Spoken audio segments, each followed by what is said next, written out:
Hello students, welcome to Science Delight. Science Delight में आज हम एक और नया क्लास का सेशन शुरू कर रहे हैं, right? That is class 11th। ICSE वालों बच्चों को देखा जाए तो उनको 11th से 10th से 11th जाने में ज़्यादा प्रॉब्लम नहीं होता है, क्योंकि वो यूजुअल होते हैं केमिस्ट्री, बायोलॉजी, फिज़िक्स के सिलेबस को लेके, क्योंकि उनका सेपरेट सिलेबस होता है। लेकिन सीबीएसई वालों की जहाँ पर 10th में एकदम पतली सी बुक होती थी, राइट, एक ही उसमें फिज़िक्स, केमिस्ट्री, बायोलॉजी सब एक साथ रहता था। लेकिन अब आपके हर एक इंडिविजुअल सब्जेक्ट की, that is physics, that is chemistry and that is biology, तीनों की अलग अलग बुक्स होंगी, अलग अलग चैप्टर्स होंगे। इवन जो आपका 10th में सिर्फ 15 चैप्टर एक बुक के थे, अब शायद आपके वो पर सब्जेक्ट, पर टॉपिक के इतने चैप्टर्स हो जाएंगे, राइट? तो घबराने वाली बात नहीं है। हम लोग इजीली, बहुत आपके लिए बहुत सारी चीज़ें नई हो सकती हैं, लेकिन नए होना, टफ़ होना, इन दोनों में अंतर होता है, ठीक है? अगर आप ये चीज़ लेके चलोगे कि हाँ 11th है, बहुत कुछ नया पढ़ने को मिलेगा, तो आप बिल्कुल सही हैं। लेकिन आप पहले ही ये सोच के बैठेंगे कि साइंस है, 11th है, बहुत टफ़ होगी, तो तब तो हो गया फिर काम, ठीक है? तो वो पहले ही काम आप ख़राब कर चुके हो, राइट? तो आप चीज़ों को सीखने की तरफ जितना आप ध्यान देंगे उतना अच्छा रहेगा, राइट? तो आपका ज़्यादा टाइम वेस्ट नहीं करता हूँ। Welcome to class 11th, and यहाँ से हम शुरू करते हैं अपना क्लास 11th का सब्जेक्ट, ठीक है? तो फर्स्ट चैप्टर आपका 11th में इंट्रोडक्टरी है।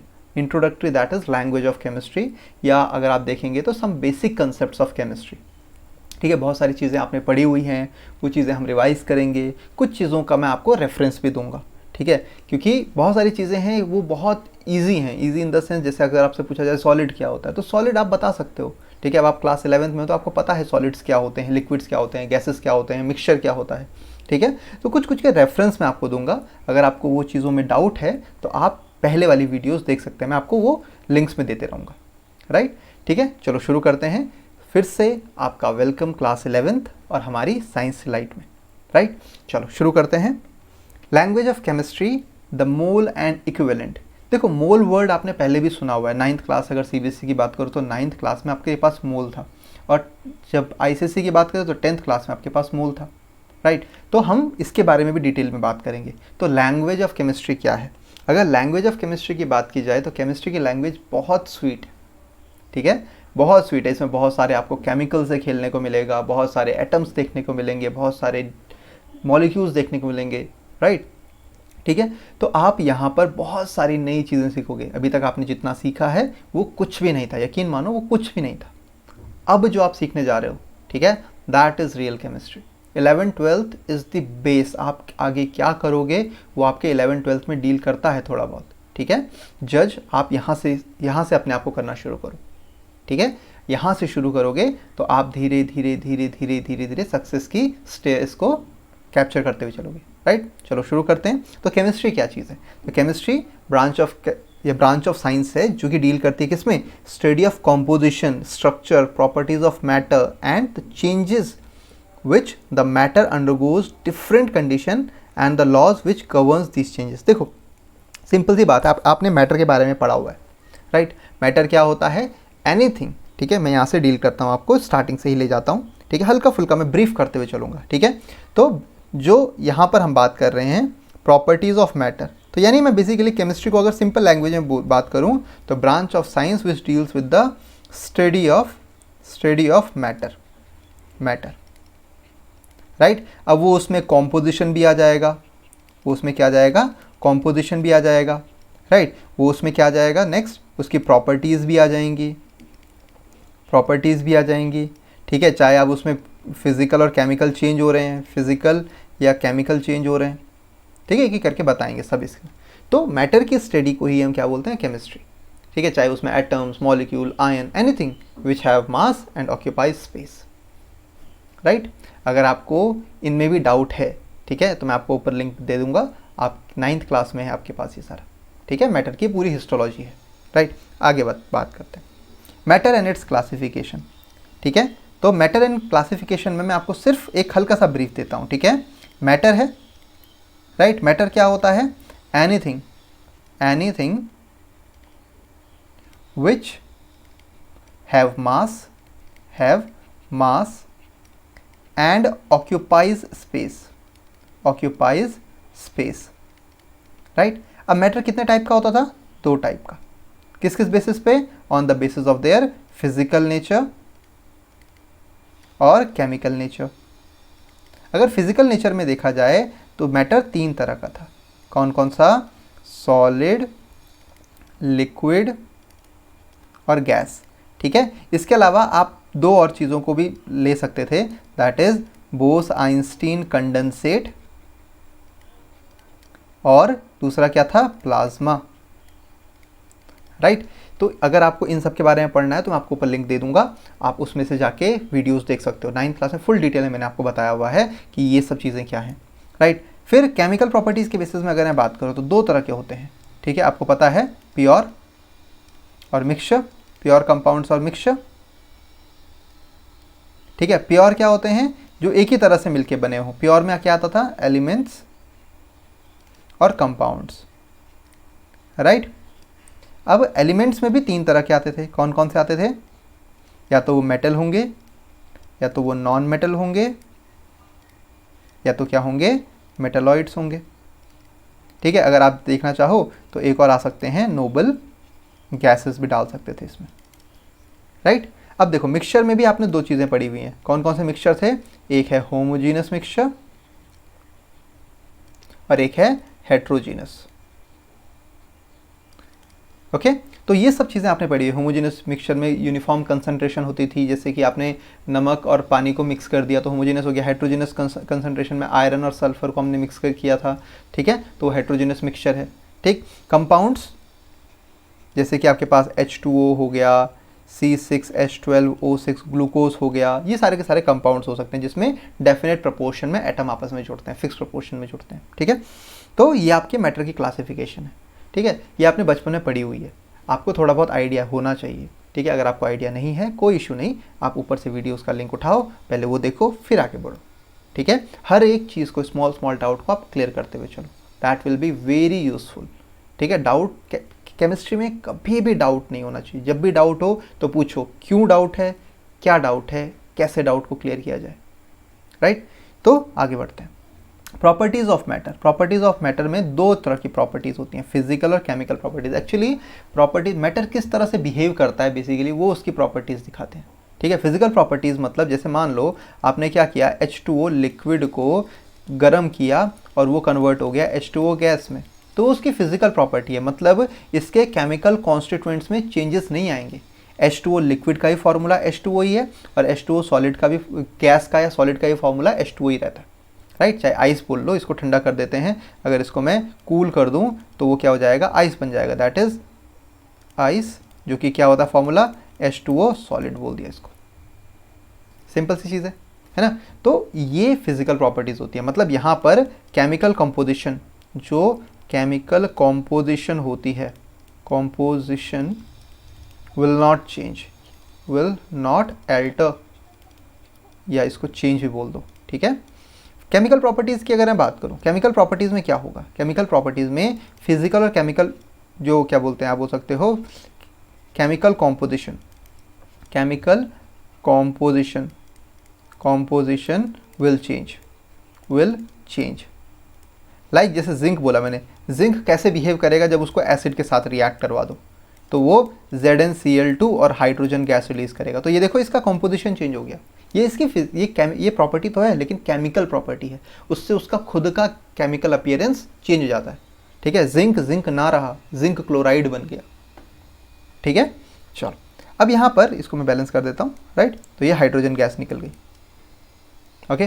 तो ये फिजिकल और केमिकल प्रॉपर्टीज़ में डिफरेंस होता है। फिजिकल प्रॉपर्टीज़ में आप केमिकल कॉन्स्टिट्यूएंट सेम रखते हो, केमिकल कंपोजिशन उसका सेम रहता है, ठीक है। लेकिन केमिकल प्रॉपर्टीज़ में केमिकल कंपोजिशन क्या होता है? डिफर कर जाता है, राइट।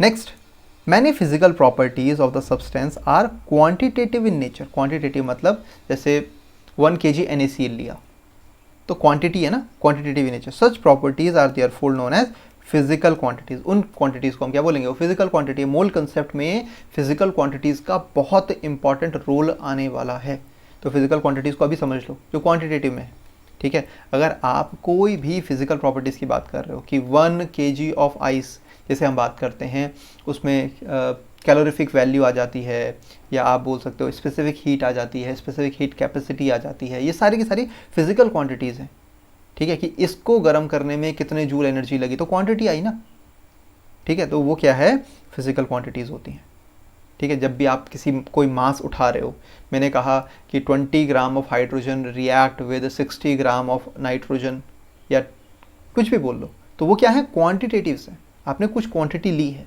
तो वो फिजिकल क्वांटिटीज़ कहलाती हैं, ठीक है। अब इसमें बात करते हैं फिजिकल क्वांटिटीज़ क्या है, all quantities which come across during scientific studies, right, are called physical quantities, ठीक है। मैंने आपको कहा कि नाइट्रोजन और हाइड्रोजन रिएक्ट करके अमोनिया बना रहा है, ठीक है, इसको मैं बैलेंस कर देता हूँ, राइट। तो यहाँ पर आपने बोला सर ठीक है, आपने 50 kg नाइट्रोजन गैस ली, या 50 लीटर्स बोल दो, चलो 50 लीटर्स नाइट्रोजन गैस ली, और यहाँ पर 150 लीटर्स हाइड्रोजन गैस ली, ठीक है, और आपके पास यहाँ पर 100 लीटर अमोनिया बन गई। तो ये सब क्या है, क्वांटिटीज़ है। ये कैसे पता लगा, साइंटिफिक स्टडीज़ से पता लगा। जब भी आप कोई साइंटिफिक रिसर्च कर रहे हो तो उससे पता लगता है, तो उसे हम क्या बोलते हैं, physical quantities. Boiling point, melting point, freezing point, ये सब क्या है, फिजिकल क्वांटिटीज़ हैं, राइट। चलो, पार्ट्स ऑफ फिजिकल क्वांटिटीज। अब फिजिकल क्वांटिटीज में दो पार्ट्स आते हैं, नंबर, न्यूमेरिकल वैल्यू, राइट, और यूनिट, ठीक है। अब यूनिट जैसे मैंने बोला 15 सेंटीमीटर, तो ये क्या है, 15 है, और ये सेंटीमीटर, ये यूनिट हो गई, और ये नंबर हो गया। या 5 kg, तो ये क्या है, नंबर हो गया, और ये उसकी यूनिट हो गई। तो ये चीज़ें हैं, ठीक है। तो सबसे पहले हम बात करते हैं यूनिट की। तो यूनिट क्या है, it is defined as standard of reference chosen to measure any physical quantities. किसी भी फिजिकल क्वांटिटी को मेजर करने के लिए जो रेफरेंस हम लेते हैं उसे हम यूनिट बोलते हैं, चाहे वो लंबाई हो, चौड़ाई हो, चाहे वेट हो, कुछ भी हो, राइट। नेक्स्ट, एम क्या है फिजिकल क्वांटिटीज़ को, ठीक है, उसका काम ये चेक करता है कि हम कितना एक्यूरेटली या कितना प्रिसाइजली नंबर को एक्सप्रेस कर रहे हैं सिग्निफिकेंट फिगर के अकॉर्डिंग, ठीक है। बेसिकली कितना क्लोज हम रिजल्ट की तरफ जा रहे हैं, ये हमें बेसिकली बताया जाता है, राइट। फिर यूनिट्स ऑफ मेजरमेंट को स्टडी करने में, दैट इज एसआई यूनिट्स, आगे हम पढ़ेंगे एसआई यूनिट्स के बाद। और लास्ट में डायमेंशनल एनालिसिस के लिए, भाई कितना ले रहे हो, क्यों ले रहे हो, इससे कितना मतलब कितना रिएक्टेंट लिया और कितना प्रोडक्ट फॉर्मेशन होगा, ये सब चीज़ें हमें उसमें पता लगेंगी, राइट। नेक्स्ट, अब जो इंटरनेशनल सिस्टम ऑफ यूनिट्स हैं वो क्या है, राइट। तो यहाँ पर सबसे पहले अर्ली टाइम्स में अगर आप देखें तो आप टाइम को मेजर ऐसे करते थे, आपने देखा होगा पुरानी पिक्चरों में, ठीक है। फिर वेट को मेजर ऐसे किया जाता था, ये वेट के लिए आ गया, ठीक है, कोई पत्थर ले लिया उसका एक फिक्स कर दिया, ठीक है। ये मेजरमेंट्स के लिए अभी भी लोग यूज़ करते हैं थोड़ा बहुत, फुट, गज, आपका ये क्या बोलते हैं, डिजिट्स, ठीक है, ये देखो यहाँ पर, राइट। तो ये सारे के सारे क्या हैं, मेजरमेंट्स करने, लेंथ के लिए, बेसिकली ये किसके लिए हैं, लेंथ के लिए, ठीक है, अर्ली टाइम्स के लिए। नेक्स्ट, मेट्रिक सिस्टम आया।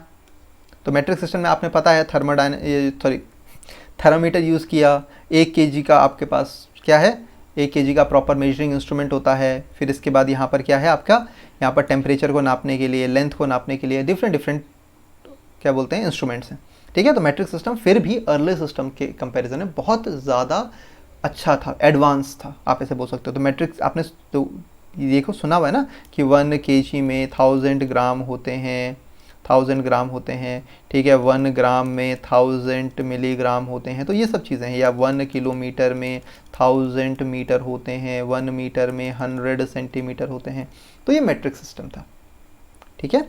तो इसमें आप इजीली कैलकुलेशन आपकी बहुत इजी बन गई थी और एक्यूरेटली हो रही थी, ठीक है। अब मॉडर्न सिस्टम आया, improved system of unit has been accepted internationally. उसका काम क्या था कि पूरे वर्ल्ड में अगर 1 kg यहाँ है तो 1 kg साउथ अफ्रीका, ऑस्ट्रेलिया, कहीं भी जाओ वो 1 kg ही रहे। तो उसके लिए क्या बनाया, एसआई यूनिट्स बनाई, ठीक है, इंटरनेशनल सिस्टम में। अब ये, ठीक है,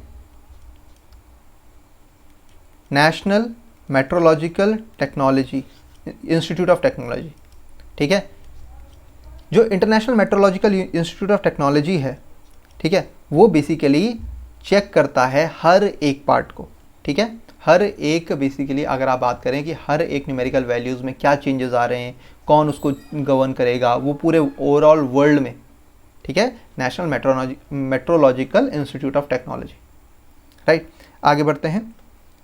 इंडिया में क्या है, नेशनल फिजिकल लेबोरेटरी, ठीक है, ये इंडिया में चेक करती है कि भाई जो आपको एसआई यूनिट्स हैं वो इस क्या मेजर होगा उनका, ठीक है, उनको चेक करता है, राइट। नेक्स्ट, अब international system of units is based on 7 basic physical quantity. देखो physical quantities, basic physical quantities आप फिजिक्स में देखोगे ना, तो these are the fundamental quantities, ठीक है, इनका सेल्फ एग्जिस्टेंस होता है। इन फिजिकल क्वांटिटीज का क्या होता है, सेल्फ एग्जिस्टेंस, ये किसी से डिराइव नहीं की गई है, ये अपने आप में, इसीलिए इनको बेसिक कहा गया है, ठीक है। वो कौन सा है, length, mass, time, electric current, thermodynamic temperature, amount, luminous intensity, right. ये केजी किसका है भाई, मास का। मीटर किसका है जी, लेंथ का। सेकंड किसका है जी, टाइम का। एम्पियर किसका है जी, बोलो, करंट का। सब ने पढ़ा हुआ ये चीज़ें। केल्विन किसका है जी, टेम्परेचर का, टेम्परेचर का, राइट। मोल किसका है जी, अमाउंट का, राइट। कैंडेला किसका है जी, ल्यूमिनस इंटेंसिटी, राइट। ये सारी की सारी चीज़ें हैं।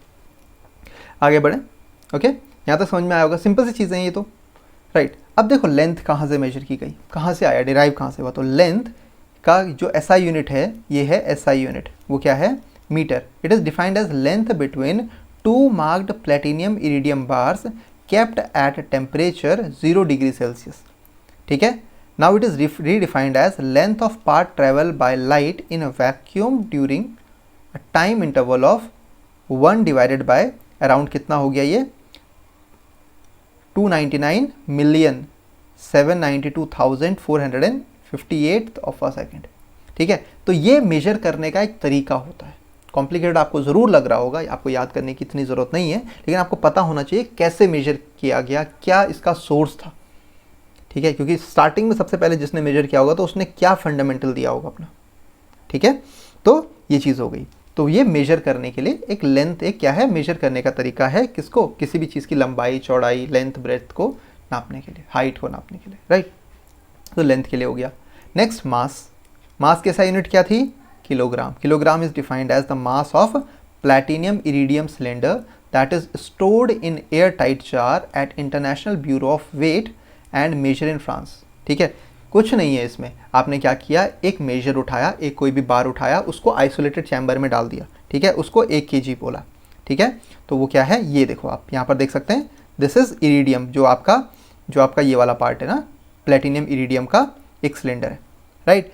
और उसको कैसे रख दिया, देखो आइसोलेटेड बार में रखा हुआ है, राइट, उसको ये आइसोलेटेड बार में रखा हुआ है।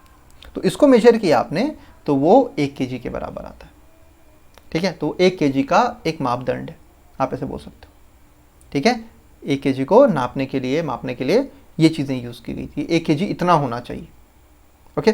नेक्स्ट, टाइम को मेजर करने के लिए, टाइम को मेजर करने के लिए second is the duration of, क्या ये 9,092,631,770 पीरियड्स। पीरियड मतलब होता है 1 अपॉन टाइम पीरियड, इसको पीरियड बोलते हैं, ठीक है। Periods of radiation corresponding to the transition between 2 hyperfine levels. देखो हाइपरफाइन लेवल्स क्या होता है ना, आगे हम पढ़ेंगे कि जो न्यूक्लियस होता है ना, न्यूक्लियस, तो न्यूक्लियस से आपको पता है यहाँ पर क्या होते हैं, ऐसे शेल्स होते हैं, राइट।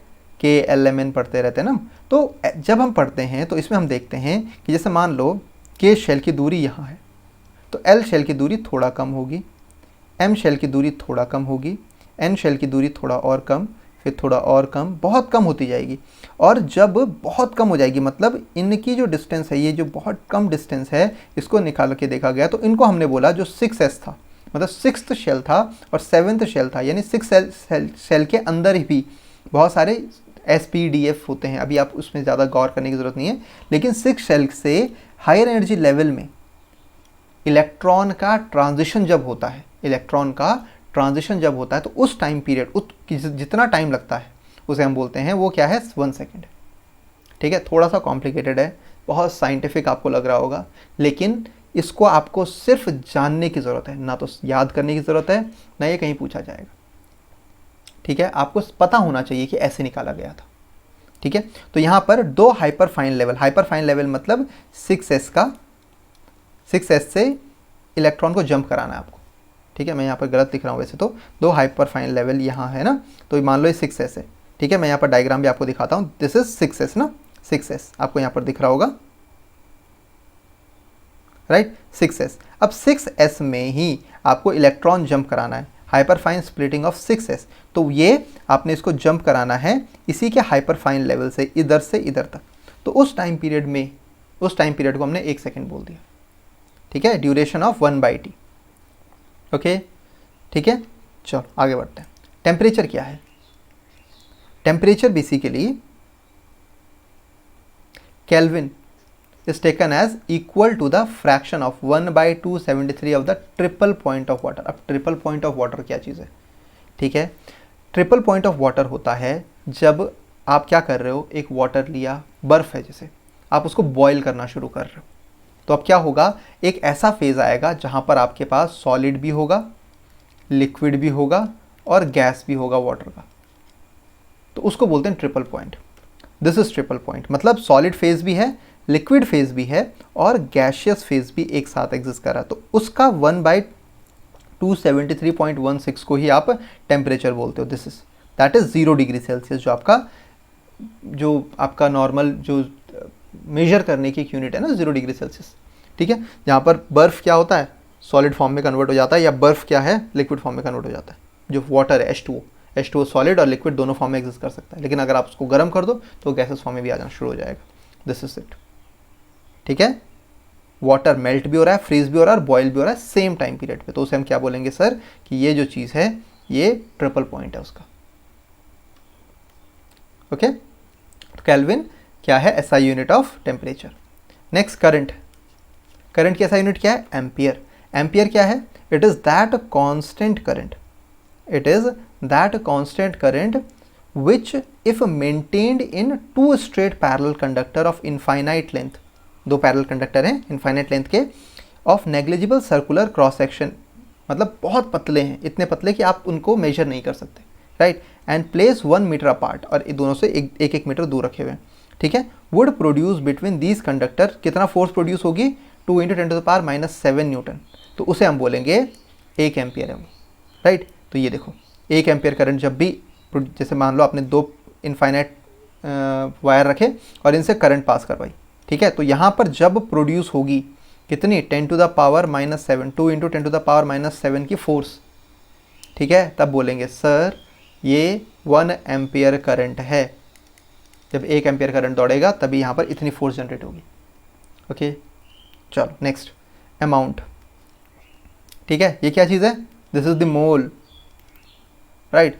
तो अमाउंट की क्या होती है, mole is the amount of substance which contain as many elementary entities as there atom of 12 gram in carbon 12, जिसकी वैल्यू किसके बराबर थी, 6.022 × 10⁻23, या जिसको हम 6.023 × 10⁻23 बोलते हैं। इसको हम क्या बोलते हैं जी, एवोगैद्रो नंबर, राइट। तो उसने यही कहा कि मोल किसी भी फिजिकल एंटिटी का कितना अमाउंट है 1 मोल में, वो डिपेंड करता है कि 1 मोल यानी 12 ग्राम ऑफ कार्बन 12 में कितने कार्बन है। 12 ग्राम कार्बन में, जो कार्बन 12 का 12 ग्राम का एक कुछ भी बार ले लिया आपने, तो उसमें कितने कार्बन एटम्स होंगे, वो बराबर होगा 1 मोल के। ठीक है, वो ऐसा यूनिट आ गई इसकी। ल्यूमिनस इंटेंसिटी, ठीक है, ल्यूमिनस इंटेंसिटी इसकी यूनिट क्या है, candela. The luminous intensity of a source that emit monochromatic radiation of frequency कितना, 514 × 10⁻12 Hz frequency होती है ना unit, that was radiant intensity in that direction 1/163 watt per stadian। स्टेडियन basically वो रेडियन आपने सुना होगा ना, रेडियन, ठीक है, एंगल होता है, ठीक है, तो किसी भी सॉलिड सरफेस का जो एंगल होता है, सॉलिड सरफेस का जो एंगल होता है उसे हम स्टेडियन बोल देते हैं। ठीक है, आप ये देख सकते हो, एक ये है अल्फा जो है आपके पास, ये स्टेडियन है, स्टेडियन है, राइट। अब यहाँ पर सोर्स है, मोनोक्रोमेटिक सोर्स है, उससे एमिट की गई, ठीक है। तो वो कितनी लाइट प्रोड्यूस कर रहा है जब कितनी फ्रीक्वेंसी की डाली गई, 540 into 10⁻12 hertz, and that was radiant intensity कितनी हो गई उसकी, 1/683 वाट, ठीक है। तो आपको यहाँ पर डिटेक्टर में जितना करंट आए, सॉरी जितना इंटेंसिटी आएगी वो उसकी ल्यूमिनस इंटेंसिटी या 1 कैंडेला के बराबर होगी, ओके, ठीक। मतलब बेसिकली आप क्या कर रहे हो, लाइट डाल रहे हो, ठीक है, आप डिटेक्टर से चेक कर रहे हो कि इतना फ्रीक्वेंसी होनी चाहिए, फ्रीक्वेंसी तो आप मेजर कर सकते हो ना, और कितना होना चाहिए, रेडियंट इंटेंसिटी कितनी होनी चाहिए, 1/683 वाट, ठीक है। तो इतनी रेडियंट इंटेंसिटी होनी चाहिए, तब जाके हम बोलेंगे कि हाँ वो 1 कैंडल है, ठीक है। इंटेंसिटी बेसिकली आप ऐसे देखो, मैं सिंपली आप देख सकते हो इंटेंसिटी के बारे में, आप ऐसे बोल सकते हो, सन जो है दिन में उसकी लाइट, उसकी जो हीट है वो काफ़ी इंटेंस होती है, क्योंकि डिस्टेंस कम होती है ना, तो इंटेंसिटी ज़्यादा हो जाती है, राइट। लेकिन सुबह शाम इतनी ज़्यादा इंटेंसिटी नहीं होती है। तो इंटेंसिटी मतलब बेसिकली अप्रोच या फोकस उसका कितना है, राइट, आप ऐसे समझ सकते हो। मेजरमेंट ऑफ टेम्परेचर की अगर मैं बात करूँ, टेम्परेचर कैसे मेजर करते हैं हम, मेजरमेंट ऑफ टेम्परेचर आपको दिख रहा होगा, दिस इज थर्मोमीटर। टेम्परेचर क्या होता है, it is the degree of hot and cool, या hotness and coolness in a body, ठीक है। कोई भी बॉडी कितनी गर्म या कितनी ठंडी है वो हमें टेम्परेचर से ही पता लगता है, ठीक है। मेजरमेंट कैसे करते हैं भाई, टेम्परेचर थर्मामीटर से करते हैं, ठीक है। आपको पता है कि 0 degree Celsius is equal to किसके बराबर होता है, 0 degree Celsius is equal to 273 kelvin के बराबर होता है, ये आपको पता होना चाहिए, ठीक है। हो जाएगा ना, पक्का। नेक्स्ट, मेजरमेंट ऑफ प्रेशर किससे करते हैं भाई, बैरोमीटर से। ये क्या चीज़ है, बैरोमीटर, ठीक है। ये तो लैब में पढ़ने वाला है, लेकिन एक्चुअल में बैरोमीटर जो यूज़ होता है, जो सबमरीन में यूज़ होता है प्रेशर नापने के लिए, वो ये होता है बैरोमीटर, ठीक है, राइट। एनालॉग हो गया, चाहे आप डिजिटल भी होने लगे हैं शायद, लेकिन ये होते हैं बैरोमीटर्स, ठीक है। प्रेशर को मेजर करने के लिए हमेशा याद रखना, प्रेशर को मेजर करने के लिए आप जनरली ATM यूज़ करते हो, या अगर ये है तो mm ऑफ Hg, इसके लिए mm millimetre of Hg, mercury, इसमें मर्क्यूरी भरा होता है ना, तो इसलिए मिलीमीटर ऑफ Hg। तो यहाँ पर क्या बोलते हैं, 1 ATM जो होता है ना, वो 760 मिलीमीटर ऑफ मर्क्यूरी के बराबर होता है, एक एटमॉस्फेरिक प्रेशर। ATM का मतलब क्या हुआ, एटमॉस्फेयर, ओके, एक ATM एटमॉस्फेयर के बराबर होता है। और बहुत सारी यूनिट होती है, हम बाद में डिटेल में बात करेंगे उसकी, ठीक है, जैसे जैसे हमें इसकी ज़रूरत पड़ेगी ना तो उनकी बात कर लेंगे, right. Measurement of volume, volume का मेजरमेंट आप अलग अलग तरीके से कर सकते हो। जैसे ये आपके पास है, this is burette, right. What is this, this is cylindrical cylinder, ठीक है। This is graduated cylinder, right. This is pipette, आपको यहाँ पर दिख रहा होगा, छोटा छोटा लिखा हुआ है, लेकिन दिस इज पिपेट, राइट। और ये क्या है, वॉल्यूमेट्रिक फ्लास्क, वॉल्यूमेट्रिक फ्लास्क। देखो अब जब भी आप पिपेट देखोगे ना, तो पिपेट कुछ ऐसी है ना, जैसे ये, ठीक है, जैसे मान लो ये पिपेट है एक, राइट, ऐसे प्रॉपरली पिपेट होती है, और आगे से उसका कोनिकल पार्ट होता है ऐसे, राइट। लेकिन उसमें यहाँ पर ना एक हल्की सी आपको ऐसे पॉइंट दिखेगा, ये कैलिब्रेशन होता है, कैलिब्रेटेड मार्क, कैलिब्रेशन होता है ये। देखो कैलिब्रेशन क्या बताता है, अगर यहाँ पर जैसे 10 ml लिखा है ना, तो सिर्फ यहाँ तक 10 ml है, इस वाले पॉइंट तक 10 ml है, मतलब आप जब सक करोगे तो ये 10 ml यहीं तक ही फिल होगा। सेम वैसे ही वॉल्यूमेट्रिक फ्लास्क में भी ऐसा मार्क होता है, ठीक है, पक्का। चलो, तो वॉल्यूम की अगर मैं बात करूँ, वॉल्यूम को आप जनरली लीटर में, ठीक है, लीटर में मेजर करते हो, ml में मेजर करते हो, जनरली आप इन्हीं में ही मेजर करते हो, ठीक है। लेकिन इसके अलावा भी कभी कभी आप मीटर क्यूब में ही मेजर करते हो। अच्छा ठीक है, मैं आपको एक चीज़ बता देता हूँ, इसमें आपको इसमें भी यूज़ होगी मोल कंसेप्ट में, कि 1 मीटर क्यूब जो होता है ना, वो 1000 लीटर के बराबर होता है। 1 मीटर क्यूब 1000 लीटर के बराबर होता है। और आप एक और चीज़ याद रखें कि 1 मीटर क्यूब में 1000 डेसीमीटर क्यूब भी होता है, ठीक है। तो आप बोल सकते हो कि 1000 decimetre cube is equal to 1000 litre. तो 1 डेसीमीटर क्यूब जो होता है वो 1 लीटर के बराबर, 1 लीटर के बराबर होता है। और हमें पता है कि 1 मीटर क्यूब जो होता है ना 10⁻6 सेंटीमीटर क्यूब के बराबर होता है। ठीक है, तो आप इसको भी कर सकते हो कि 1 सेंटीमीटर क्यूब जो होता है ना वो 1 ml के बराबर होता है। तो कुछ चीज़ें आपको थोड़ा बहुत आइडिया लग जाएगी। ठीक है, बहुत सारी चीज़ें हैं। ठीक है, क्योंकि आपको पता है ना क्यूब है तो क्यूब का वॉल्यूम आप निकालते हो। ठीक है, तो वॉल्यूम कैसे निकलता है, मीटर क्यूब में निकलता है, तो इस वजह से। ठीक है, मैं आपको बच्चों वाली चीज़ें नहीं कराऊंगा कि भाई 1 मीटर क्यूब अगर 1000 लीटर है तो 2 मीटर क्यूब कितना होगा। ठीक है, ये आप कर सकते हो। ठीक है, बच्चे नहीं हो आप, राइट। क्योंकि अगर मैं उस चीज़ों में जैसे 1 किलोमीटर अगर 1000 मीटर है तो 2.5 किलोमीटर कितना होगा, तो ये चीज़ें आपकी बुक्स में हैं। ठीक है, आपको बताने के लिए हैं, कन्वर्जन के लिए। लेकिन ये आई डोंट थिंक सो कि मुझे टेम्परेचर को डिग्री सेल्सियस केल्विन में, मीटर को सेंटीमीटर में ये सिखाना पड़ेगा। I think you are well educated enough कि आप इससे तो ऊपर उठ चुके हो, राइट। आगे बढ़ सकते हैं, गुड। ठीक है, मेजरमेंट ऑफ मास के लिए आपके पास बहुत सारे इंस्ट्रूमेंट्स होते हैं। ठीक है, मास के लिए केजी आपको पता है ना, 1 kg is equal to 1000 gram के बराबर है, 1 gram is equal to 1000 mg के बराबर है, राइट। तो कंप्रेशन बैलेंस हो सकता है, पोस्टल बैलेंस हो सकता है, टेबल बैलेंस हो सकता है जो नॉर्मली यूज़ भी होता है, स्प्रिंग बैलेंस आपने देखा होगा, 10th में भी देखा होगा स्प्रिंग बैलेंस। तो ठीक है, ये प्लेटफॉर्म बैलेंस आपने किसी भी किराने के स्टोर में चला जाओ ये मिल जाएगा आपको। ठीक है, रोमन स्टीलियार्ड बैलेंस ये थोड़ा सा कम ही मिलता है, ये लेबोरेटरीज़ में भी मिल जाएगा आपको। ठीक है, फिजिक्स वाली लेबोरेटरीज में जाओगे आपको ये मिल जाएगा। ठीक है, इलेक्ट्रॉनिक बैलेंस भी केमिस्ट्री लैब में भी आपको दिख जाएगा और फिजिक्स लैब में भी दिख जाएगा, बायोलॉजी लैब में कहीं भी देखो इलेक्ट्रॉनिक बैलेंस आपको कहीं भी दिख जाता है। ठीक है, चलो मेजरमेंट ऑफ मास भी हो गया। नेक्स्ट, अनसर्टेनिटी इन मेजरमेंट। देखो कभी कभी क्या होता है ना, आप जो मेजर कर रहे होते हो वो हर वक्त सही हो ज़रूरी नहीं है। ठीक है, हमेशा जो भी, जैसे आपने देखा होगा जो किराने में जो सामान देता है, ठीक है, वो देखता है 1 किलो हो गया, तो अगर थोड़ा सा शरीफ बंदा है तो वो 2-4 बीज और डाल देगा। दाल ले रहे हो आप 1 किलो तो 2-4 बीज और डाल देगा। एटलीस्ट वो क्लियर रहेगा कि हाँ अगर मेरी मशीन में थोड़ा बहुत फॉल्ट रहेगा तो उससे वो कवर हो जाए।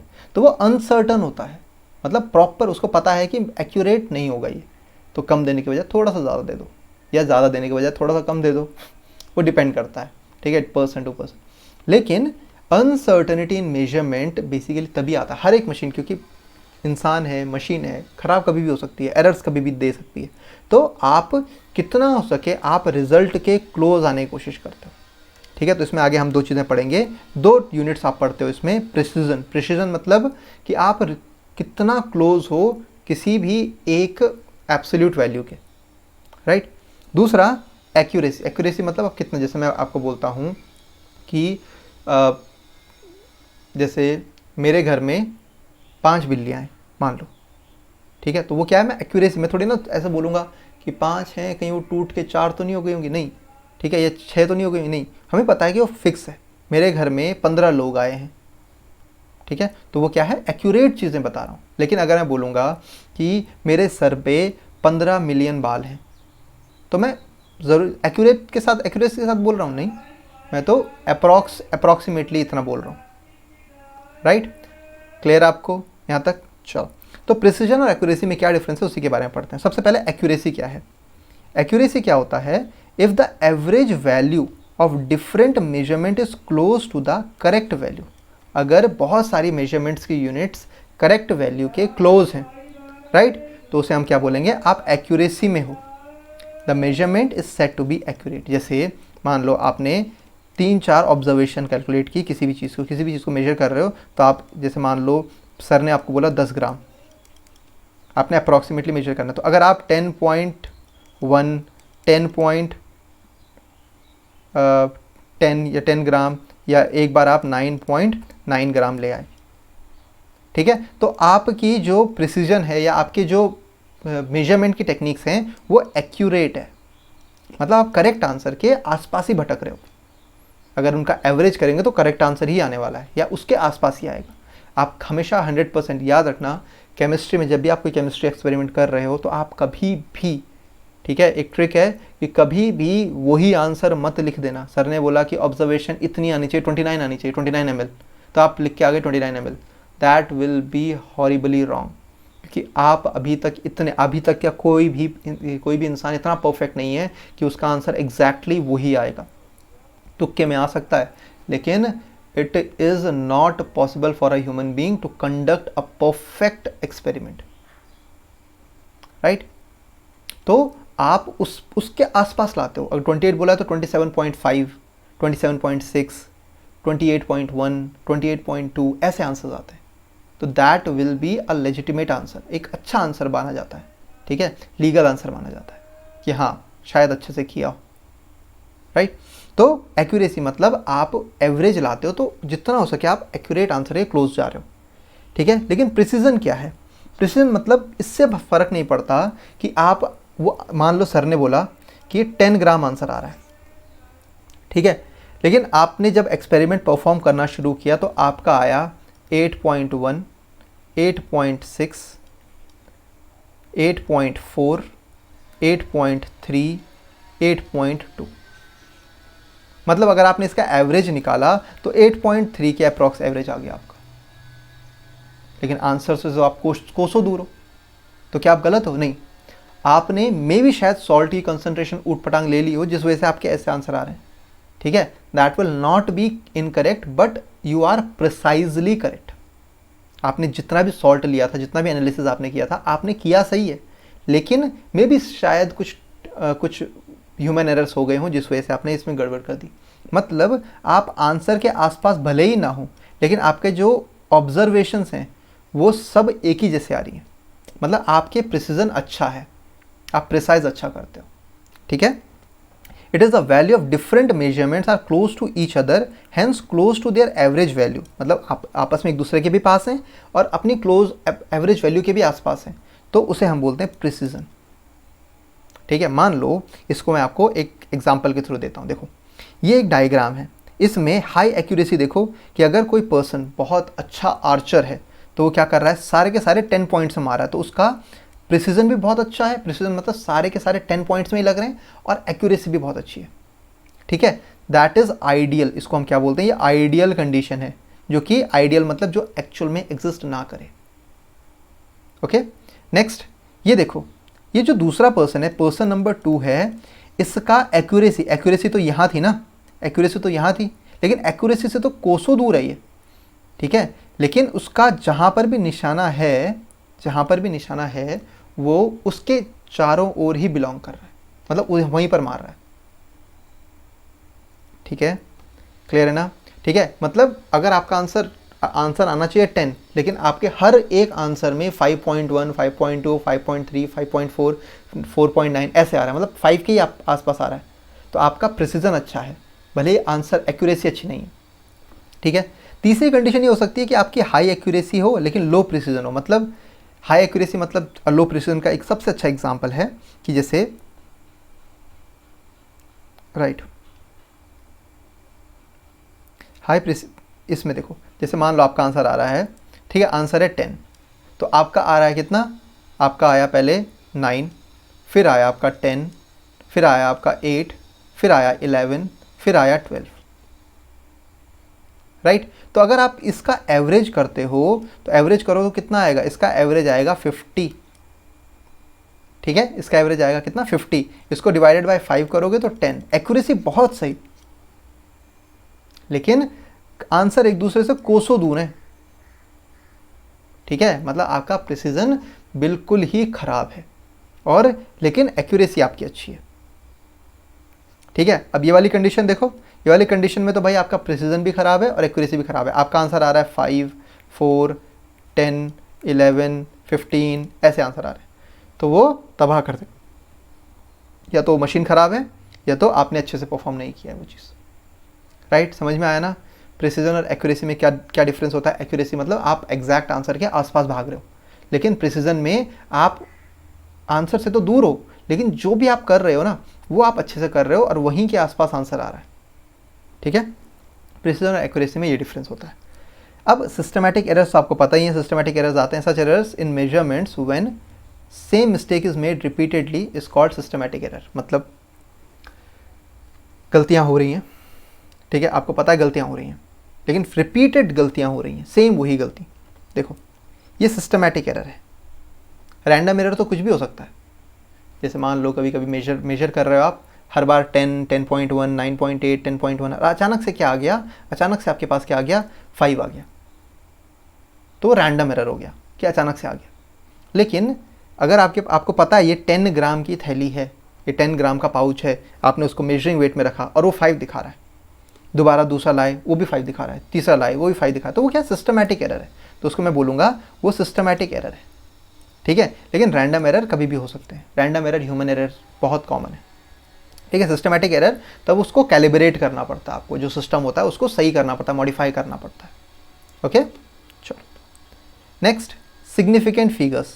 अच्छा ठीक है, आज इसको यहाँ तक करते हैं क्योंकि सिग्निफिकेंट फिगर्स अपने आप में ही एक टॉपिक अच्छा है, ठीक है, तो उसको मैं अगले लेक्चर्स के लिए बचा के रखता हूँ। तो यहाँ से आपकी 11th क्लास की शुरुआत हो गई है, तो आप हमेशा बने रहें, ठीक है। 11th क्लास भी पूरा होगा, 9th, 10th, 11th, 12th हमारा टारगेट ये रहेगा कि फरवरी तक 9th, 10th, 11th, 12th पूरा ख़त्म कर दिया जाए, राइट, पूरा इन डिटेल, चाहे आप नीट के लिए प्रिपेयर कर रहे हो, चाहे आप जेई के लिए प्रिपेयर कर रहे हो। केमिस्ट्री के रेस्पेक्ट में आपको कोई भी दिक्कत नहीं आएगी, ठीक है। मेरा पहला टारगेट यही है कि केमिस्ट्री पूरी ख़त्म कर दी जाए। ओके 10th और 9th में तो हमारा सिलेबस पूरा ही ख़त्म होगा, पूरा in the sense chemistry, bio and physics, ठीक है, बोथ ICSE एंड CBSE, ठीक है। बस आप लोग का साथ बना रहना चाहिए और लाइक शेयर सब्सक्राइब बने रहने चाहिए, ठीक है। कोशिश करेंगे, सब अच्छा होगा। फिर मिलेंगे नेक्स्ट सेशन में, तब तक के लिए बाय बाय।